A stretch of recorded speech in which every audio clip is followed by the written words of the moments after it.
السلام عليكم ورحمة الله وبركاته أخواتي، مرحبا بكم في القناة.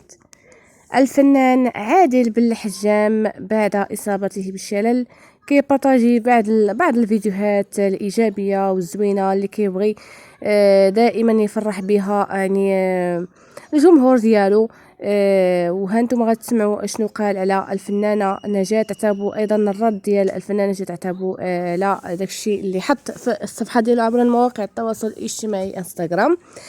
صراحه هذا الفنان هذا يعني كنت حطيت واحد الفيديو فاش يلاه اعلن على الشلل اللي وقع ليه.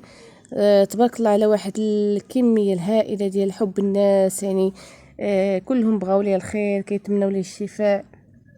يعني قليل واحد 2% تقريبا اللي كتلقى واحد 2% ديال التعاليق اللي خايبين، اللي بنادم يعني قلبو كحل، يعني راه دائما غيبغى قلبو كحل مع عائلته ولا مع البراني.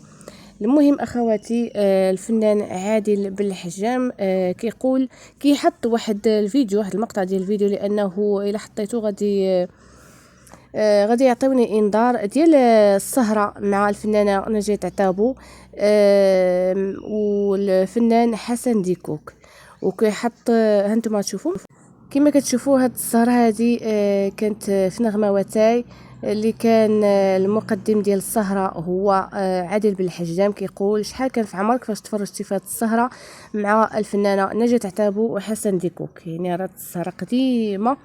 وكتقول الفنانه نجاة عتابو: صديقي الغالي عادل، الله يشافيك يا رب، وتحياتي لك، هاد السهرة ستظل في الذاكرة. وكيرد عليها عادل كيقول: الله يعلي مقدارك نجمة النجوم ديالنا، واكيد وجودك فيها خلاها رمز في الذاكرة المغربية.